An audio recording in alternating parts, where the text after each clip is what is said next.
Noong unang panahon, sa isang kagubatan nakatira ang isang maliit na daga.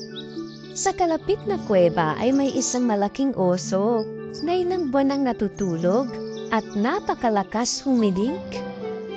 Isang araw, pinuntahan ng maliit na daga ang oso upang gisingin ito dahil hindi siya makatulog sa maingay na paghihilik nito.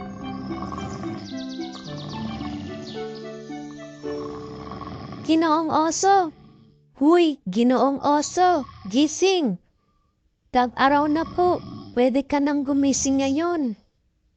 Ngunit hindi pa rin nagising ang oso. Bumalik ang maliit na daga at sa pagkakataong ito, may dala siyang torotot.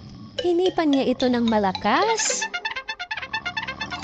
Ngunit natulog pa rin ang oso. Habang puyat na gumagala sa kagubatan ng munting daga, kinausap siya ng ilang kaibigang hayop. Anong nangyari, munting daga? Bakit ka malungkot? Ay, kasi naman, buong taglamig hindi ako makatulog sa hilik ng oso. Tag-init na pero tulog pa rin. Baka matulungan ka ng leon, ang hari ng kagubatan. Ano? Bakit ko naman siya kakausapin? Dahil napakalakas umungal ng leon na lahat ay napapatalon sa lakas ng boses niya. Bagamat medyo natakot ang munting daga, pumunta siya sa leon, ang hari ng kagubatan, para humingi ng tulong sa kanya. Natutulog noon ang leon sa harap ng kanyang kuweba. Natakot ang daga nang makita niya ang makapangyarihang hayop, kaya nagpa siyang umuwi na lang. Ngunit hindi sinasadyang may natapakan siyang isang sanga. Nagising ang malaking pusa sa maliit na tunog na narinig niya.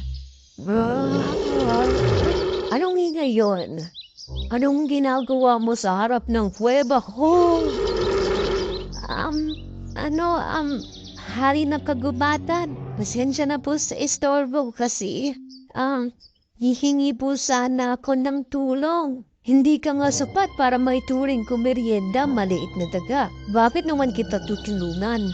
Kamahal ng leon, hihilingin ko pong gisingin mo ang kapitbahay kong oso na hindi magising sa matagal na pagtulog. Nagawa ko ng lahat para gisingin siya. At dahil maliit ako, maliit din ang boses ko. Pero isang ungal mo lang, malulutas ito.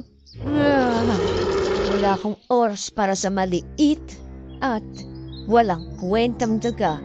Natulad mo, ako ang hari ng kagubatan. Lumayo ang leon nang hindi tinutulungan ng daga.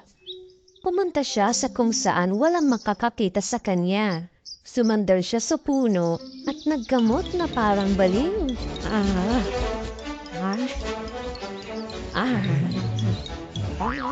Kati-kati ang leon pero ayaw niyang may nakakakita sa kanya ng ganito dahil siya ang hari ng kagubatan. Pauwi na ang malungkot na daga nang may marinig siyang paghinga mula sa liblib ng gubat. Nang magusisa siya sa pinanggalingan ng boses, nakita niya ang leon. Higit pa dito, kinakalkal ng leon ang sarili nang walang tigil.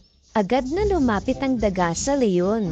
Pagkakita sa kanya ng leon, tumigil ito sa pagkakamot. Ngunit ang totoo ay tinitiis niya lang ng pangangati. Ginoong leon, anong nangyayari sa'yo? Hindi ko alam, daga. Hindi ko alam. Hindi ko mapigilan mong pangangati ng likod ko. Ang kati. Wala kang nakita o narinig ngayon, daga. Nagkakaintindihan ba tayo? Tiningnan mabuti ng daga ang leon. At nakita niya ang grupo ng maliliit na pulgas na nagtatalunan sa balahibo nito. Naunawaan ng daga kung bakit nananati ang malaking pusa. May pulgas ka. Tutulungan kita. Paano mo katutulungan? Isa ka lang, daga. Hayaan mo na ako. Ang kati. Buong tapang na tumalon ng daga sa kanya. Hindi pinapansin ang pagsusungit nito. Anong ginagawa mo? Lubayan mo ako. Gumapang ang daga sa makapal na balahibo at isa-isang itinapon ng mga pulgas. Ngunit nagpalala ito sa sitwasyon ng leon. Nagkamot ito kung saan nandoon ang daga. Ay! Uy! Aray! Hindi na kayanan ng leon ang kati, kaya sumandal siya sa puno at nagkuskus ng likod, pakanan at pakaliwa. Naku naman, muntik na akong madurog.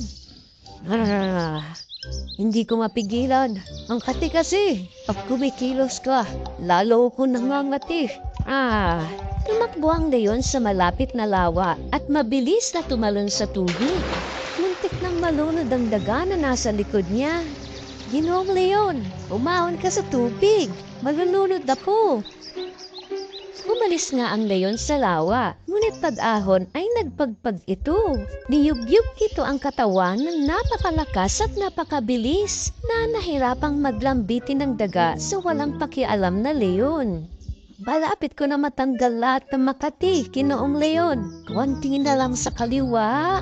Pinigilan ng leon ang kanyang sarili, kaya naitapon ng daga ang mga natirang pulgas sa leon. Ano, makati pa ba? Parang, nawala nga ang kati. Dahil naalis ko na lahat ng pulgas sa iyo, sir. Napahiya ang leon sa pagiging bastos niya. Nang humingi ka sa akin ng tulong, tinanggihan at minaliit kita, daga. Pero ginawa mo pa rin ang lahat ng iyong makakaya para iligtas ako sa mahirap na sitwasyong ito. Salamat. Walang anuman, Ginoong leon. Halika, sumakay ka sa likod ko at ihahatid na kita. Pagdating nila sa tahanan ng daga, nakarinig sila ng malalakas na hilik na umaalingaw-ngaw mula sa kuweba ng oso. Ha? Ano ang ingay na yun? Pumasok sila sa kuweba? Tama ka nga, daga. Dumating na ang tag-araw at natutulog pa rin itong malaking oso. Huminga ng malalim ang hari ng kagubatan at umungal ng napakalakas na init ng malaking oso. Bato sa kuweba. Salamat sa malakas na tagundong ito. Sa wakas ay nagising ang oso at tumakbo palabas. Ha? Anong nangyari? May sakuna ba? Anong ganap? Tag-init na ba? Ang araw lumabas na? Asan na? Habang pinagtatawanan ng mga hayop sa kagubatan ng hangal na malaking oso,